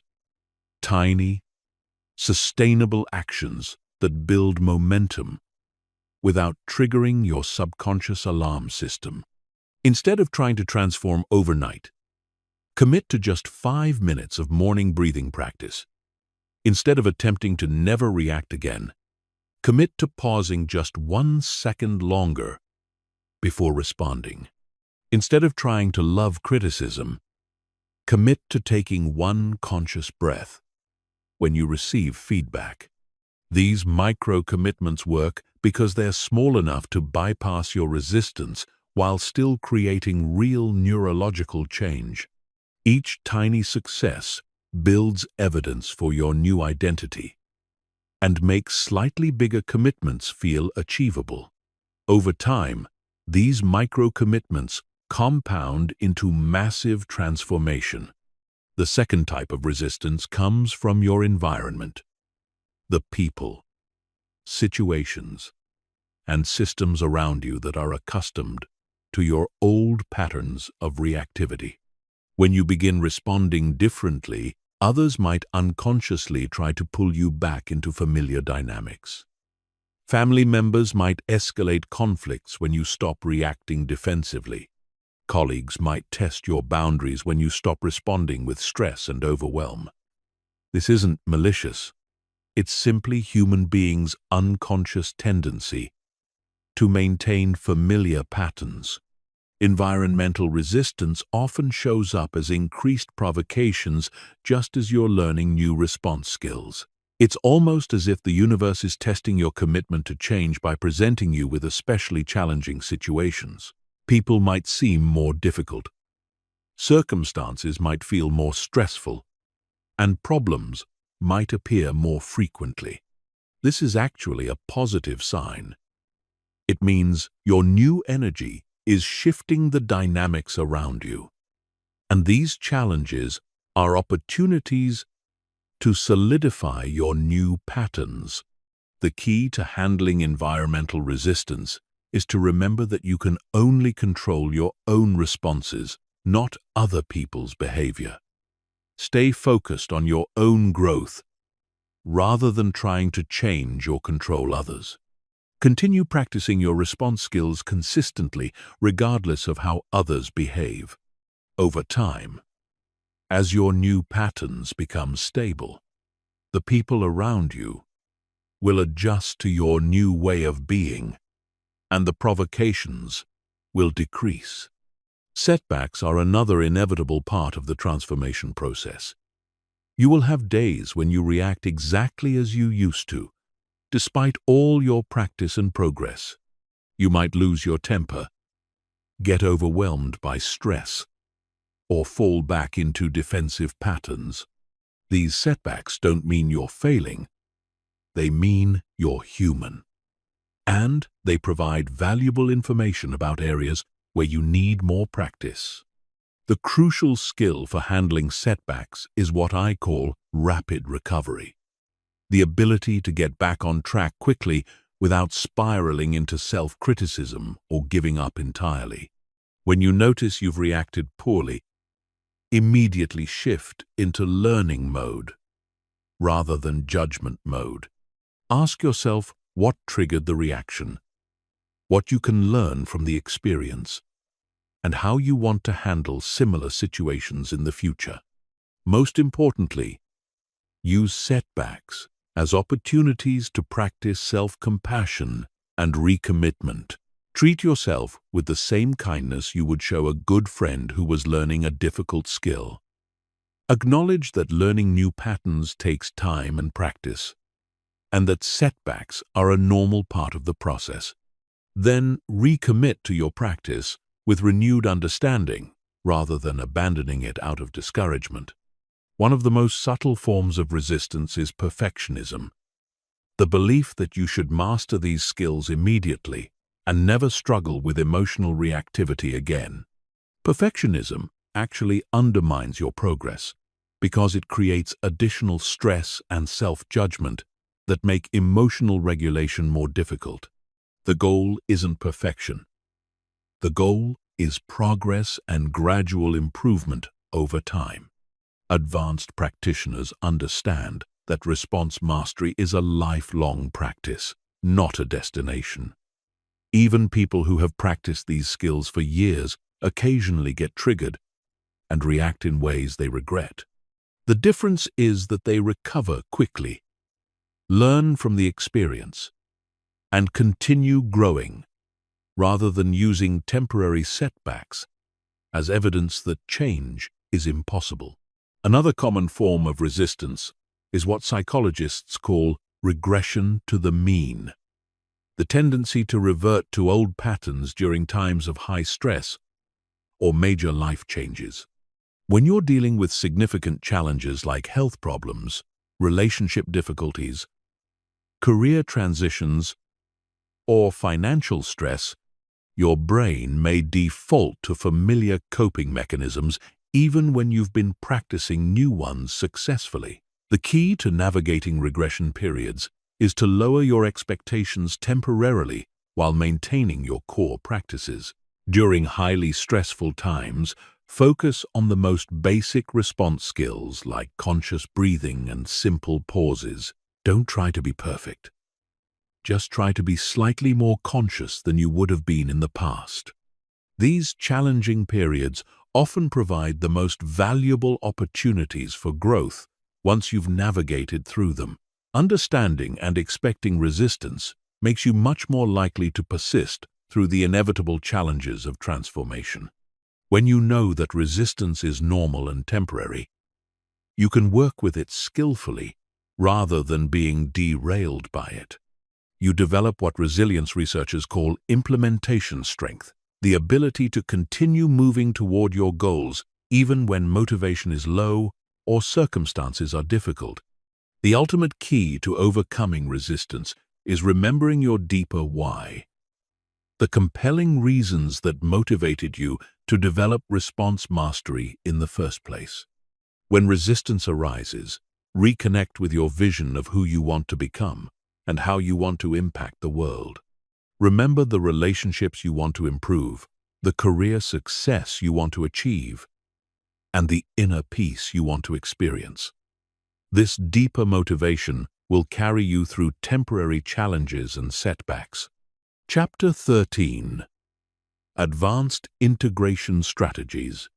At this level of development, response mastery becomes less about using specific techniques and more about embodying a fundamentally different way of being in the world. You're moving beyond reactive and responsive patterns into what I call proactive presence, a state where you're not just managing your reactions, but actively creating positive outcomes through your conscious awareness and intentional responses. Advanced integration begins with understanding that every interaction is an opportunity to practice and demonstrate mastery. Whether you're ordering coffee, checking email, or attending a high-stakes meeting, you're consistently operating from your centered, conscious self rather than switching between reactive and responsive modes. This consistency is what creates the gravitational transformation we discussed earlier. The first advanced integration strategy is what I call situational leadership of energy. This means consciously choosing to be the person who elevates the emotional and mental state of any environment you enter. When you walk into a stressed team meeting, you become the source of calm focus. When you encounter interpersonal conflict, you become the catalyst for resolution and understanding. When you face unexpected challenges, you become the person who finds opportunity and maintains optimism. This isn't about being artificially positive or suppressing authentic emotions. It's about having developed such strong emotional regulation and perspective skills that you can remain centered and resourceful even in difficult situations, and use that centeredness to help others access their own wisdom and capability. To develop this capacity, practice what I call emotional preloading. Before entering challenging environments, before walking into a stressful workplace, spend 2 minutes visualizing yourself as a source of calm competence. Before entering a difficult family gathering, connect with your intention to be loving and patient regardless of others' behavior. Before attending a high-pressure social event, anchor yourself in confidence and genuine interest in others. The second advanced integration strategy is micro-leadership moments, recognizing and leveraging the thousands of small opportunities each day to demonstrate and model emotional mastery. This might be staying patient when technology doesn't work properly, while others around you get frustrated. It might be asking thoughtful questions when others are making quick judgments. It might be offering perspective when others are caught in drama or stress. These micro moments compound into macro influence over time. People begin to see you as someone who can be counted on to bring wisdom and stability to any situation. This reputation opens doors, creates opportunities, and attracts higher quality relationships and professional collaborations. The third strategy is systems level response mastery. Recognizing that your individual response patterns are part of larger systems, including family dynamics, organizational culture, and social networks. As you develop mastery, you begin to influence these systems positively rather than just adapting to them. In family systems, this might mean being the person who breaks generational patterns of reactivity and conflict. Instead of perpetuating familiar dramatic dynamics, you model healthy communication and emotional regulation. Over time, this influences the entire family system toward greater health and functionality. In organizational systems, this might mean being the leader who creates psychological safety and high performance through emotional intelligence rather than pressure and control. You become known for your ability to navigate complex interpersonal dynamics, manage difficult personalities, and maintain team effectiveness even during challenging periods.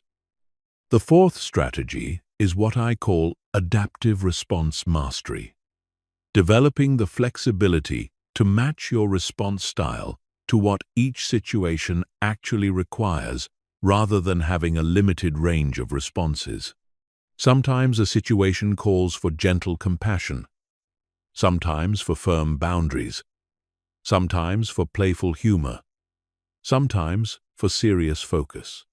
Master responders can access the full spectrum of human emotional and behavioral responses and choose consciously which one will be most effective.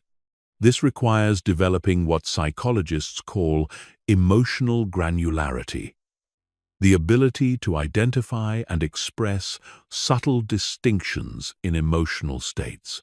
Instead of having just a few emotional gears like happy, sad, angry, or stressed, you develop access to dozens of emotional states like curious, determined, playful, focused, compassionate, firm, creative, or strategic. This expanded emotional vocabulary allows for much more precise and effective responses. The fifth strategy is legacy-level integration, operating from the perspective of the long-term impact you want to have on the people and systems around you. Every interaction becomes an opportunity to contribute to the legacy you want to leave. Every response becomes a chance to model the kind of consciousness and wisdom you want to see more of in the world. This perspective shifts you from thinking about immediate outcomes to considering generational impact. How do you want to be remembered by your children and their children? What kind of influence do you want to have on your industry or profession? How do you want to contribute to the evolution of human consciousness and wisdom?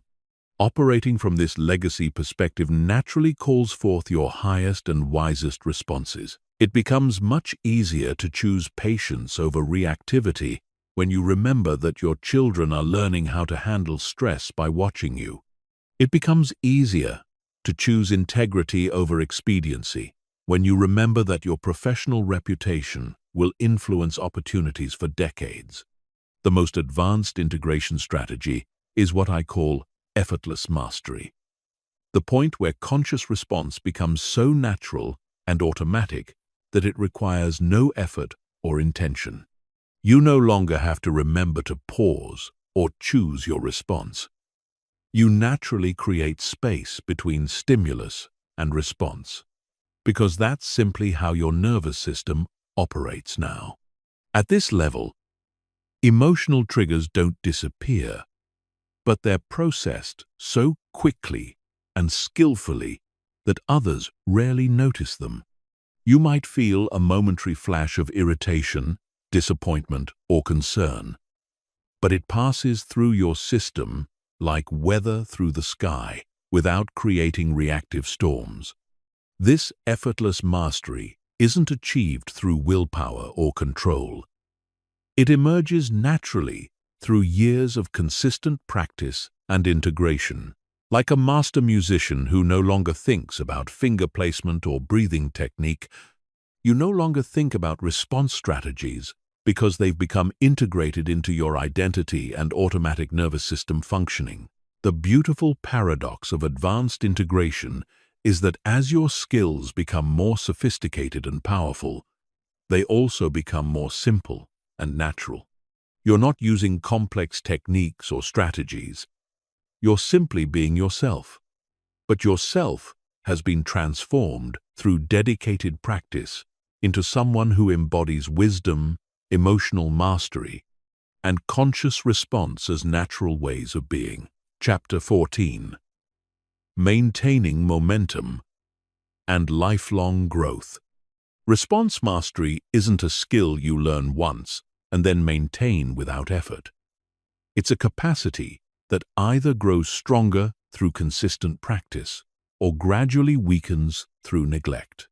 The difference between people who maintain their emotional mastery over decades and those who slowly revert to reactive patterns comes down to understanding how to sustain momentum and continue growing throughout their lives.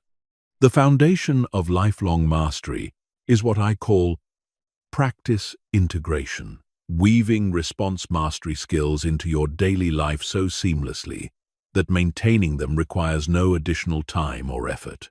Instead of thinking of emotional regulation as something you do in addition to your regular activities, you transform your regular activities into opportunities for continuous practice and refinement.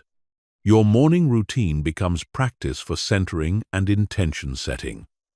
Your commute becomes practice for patience and present moment awareness. Your work interactions become practice for conscious communication and conflict resolution. Your evening routine becomes practice for reflection and gratitude. Every aspect of your day serves your ongoing development in emotional mastery. The key insight is that maintaining momentum doesn't require perfection or constant attention to your emotional state. It requires consistent, small practices that keep your skills sharp and your identity as a conscious responder strong. Just as physical fitness is maintained through regular movement rather than perfect workouts, emotional fitness is maintained through regular practice rather than perfect responses. One of the most effective maintenance strategies is what I call micro-challenge seeking. Instead of waiting for stressful situations to test your skills, you actively seek small opportunities to practice advanced response capabilities. This might mean volunteering for projects that stretch your comfort zone, having conversations you've been avoiding, or taking on responsibilities that require you to stay calm under pressure. These self-initiated challenges serve multiple purposes. They keep your skills sharp by providing regular practice opportunities. They build confidence by proving to yourself that you can handle increasingly difficult situations. And they prevent the gradual erosion of capacity that happens when you only practice during naturally occurring stress. Another crucial element is developing what resilience researchers call stress inoculation, deliberately exposing yourself to manageable levels of stress and challenge so that you maintain your capacity to handle higher levels when they arise naturally. This is like a vaccination that builds immunity by exposing you to small doses of what you want to be protected against. Stress inoculation might involve practices like cold exposure, challenging physical exercise, public speaking, or meditation retreats. Activities that activate your stress response in controlled ways, while you practice maintaining emotional regulation and clear thinking. The goal isn't to seek stress for its own sake, but to maintain your resilience and response capacity through regular, voluntary challenge. The social dimension of maintaining momentum is equally important. Surround yourself with people who support and model emotional maturity rather than drama and reactivity. Join groups, communities, or professional networks where conscious response and personal growth are valued and encouraged. These relationships provide both accountability and inspiration for continued development. Consider finding mentors who have mastered the skills you're still developing. And also, become a mentor to others who are earlier in their journey. Teaching and modeling response mastery for others deepens your own understanding and commitment to these principles. You develop what psychologists call virtuous competence, the satisfaction that comes from using your skills in service of others' growth and well-being. Regular self-assessment and course correction are essential for lifelong growth. Every month, honestly evaluate your progress in key areas like emotional regulation, response quality, relationship satisfaction, and professional effectiveness. Notice areas where you're growing stronger and areas where you might be sliding backward. Adjust your practices and focus accordingly. This self-assessment isn't about self-criticism or perfectionism. It's about maintaining awareness of your ongoing development and making conscious choices about where to invest your growth energy. Sometimes you might need to focus more on patience and understanding in family relationships.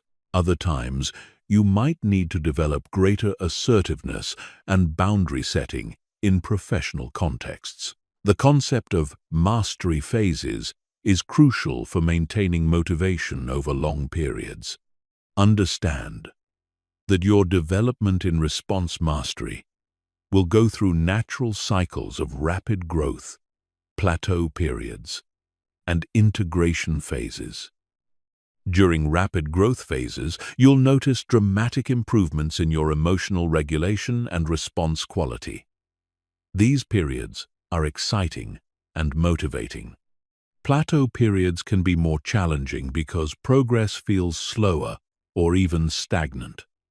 During these times, focus on refinement and deepening rather than dramatic change. You might work on subtle aspects like the quality of your presence, the elegance of your communication, or the consistency of your responses across different contexts. Integration phases are when new capabilities become automatic and natural. These periods might not feel like growth because the skills have become so integrated into your identity that you don't notice them anymore. Trust that this integration is actually a sign of deep mastery rather than lack of progress. One of the most important long-term strategies is developing what I call growth curiosity, maintaining genuine interest in your own development and the ongoing refinement of your response capabilities. Instead of thinking, "I've learned this already," cultivate attitudes like, "I wonder how I can respond even more skillfully to this type of situation," or "What nuances of this skill haven't I fully developed yet?" This curiosity prevents the stagnation that comes from believing you've already mastered these capabilities. There are always subtler levels of awareness, more refined response options, and deeper levels of integration available. Master practitioners maintain beginner's mind even after decades of development. The ultimate maintenance strategy is connecting your response mastery to something larger than personal benefit. Whether that's serving your family, contributing to your profession, modeling consciousness for future generations, or participating in the evolution of human wisdom and compassion. When your practice serves purposes beyond personal comfort or success, it becomes much easier to maintain motivation and momentum over decades. This larger purpose transforms maintenance from a personal discipline into a form of service. You're not just keeping your skills sharp for your own benefit, you're maintaining your capacity to contribute positively to every system and relationship you're part of. This sense of service and contribution provides sustainable motivation that pure self-interest cannot match. Chapter 15. The Ultimate Transformation. Living from Unshakable Presence. As we reach the culmination of this comprehensive training, I want to paint a picture of what becomes possible when response mastery evolves into something even more profound. What ancient wisdom traditions call unshakable presence, and what modern psychology recognizes as post-conventional psychological development. This is where technique becomes being, where skill becomes identity, where response mastery becomes effortless wisdom. Unshakable presence isn't about never feeling difficult emotions or never being challenged by circumstances.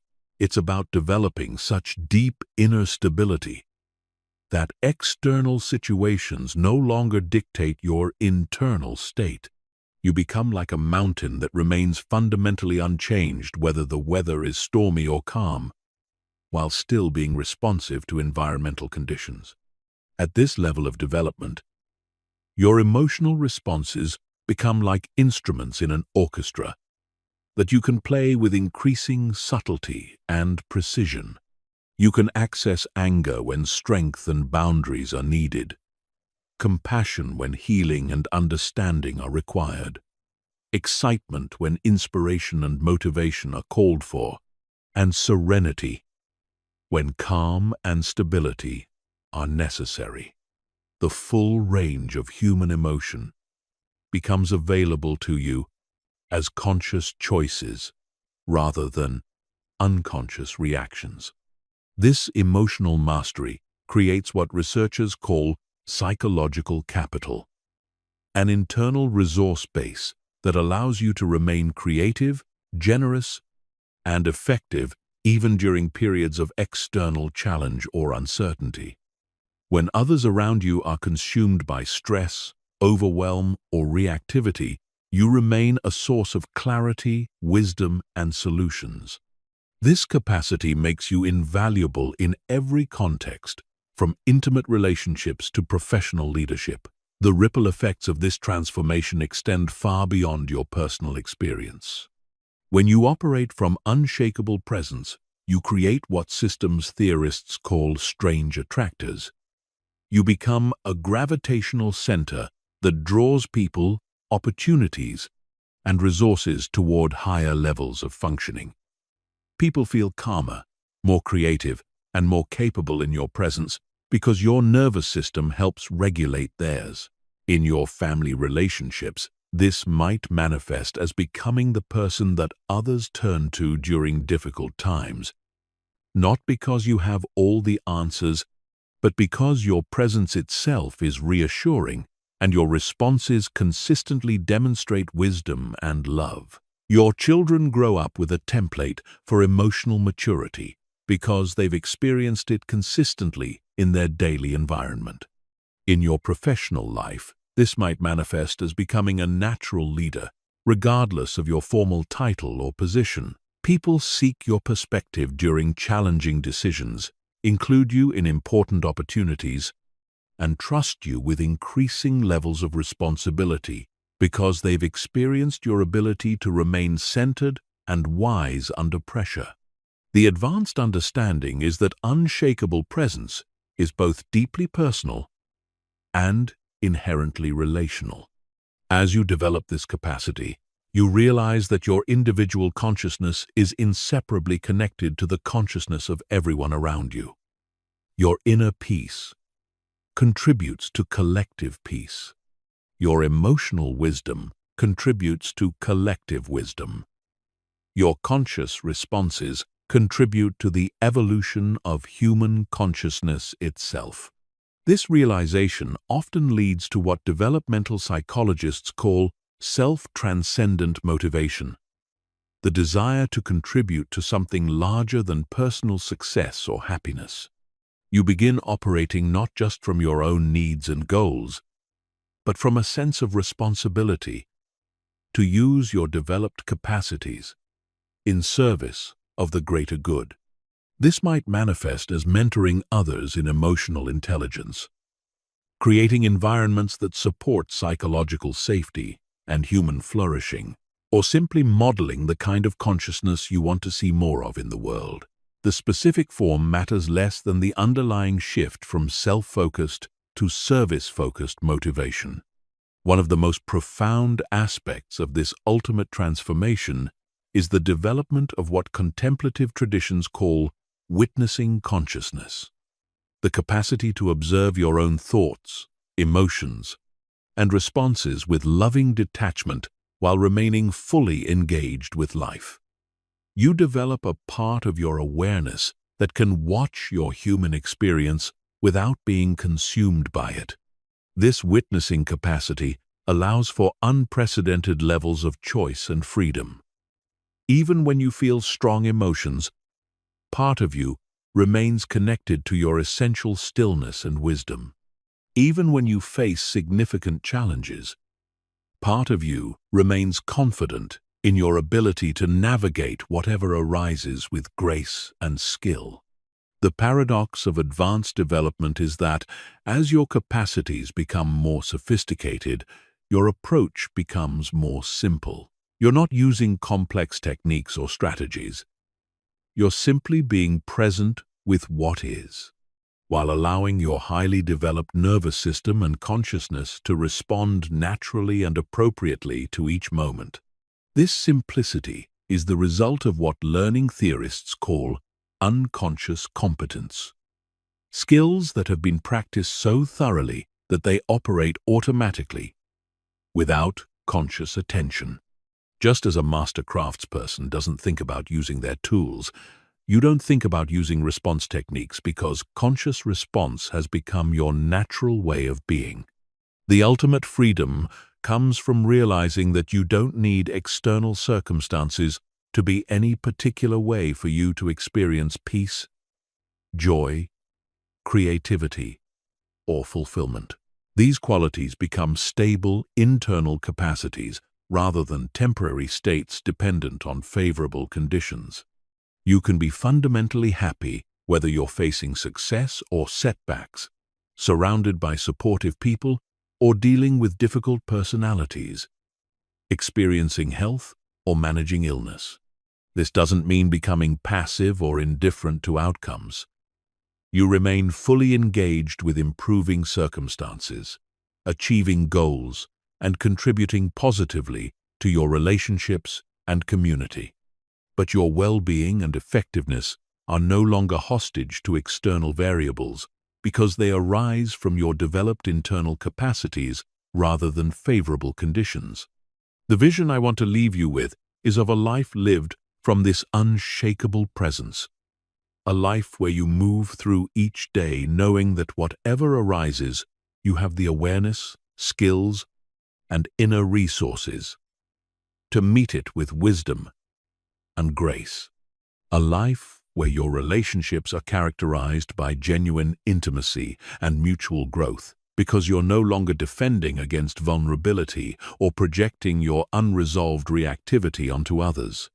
A life where your professional contributions are marked by innovative solutions and inspiring leadership, because your clarity and creativity are no longer clouded by stress and reactivity. A life where you can be fully present with both joy and sorrow, success and failure, praise and criticism, because you've developed the capacity to meet all of life's experiences with equal presence and appropriate response. This transformation is not just possible. It's the natural result of consistent, dedicated practice of the principles and techniques we've explored throughout this training. Every pause you take, every conscious breath you breathe, every response you choose over reaction is a step toward this ultimate freedom and effectiveness. The journey begins with a single moment of awareness, continues through dedicated practice and integration, and culminates in a way of being that serves not only your own flourishing, but contributes to the flourishing of all life around you. The only question that remains is whether you're ready to claim this extraordinary potential that already exists within you, waiting to be awakened through your commitment to conscious response over unconscious reaction. This is your invitation to step fully into the most masterful, wise, and powerful version of yourself, not someday in the distant future, but beginning with your very next response to whatever challenge or opportunity life presents to you. The transformation starts now.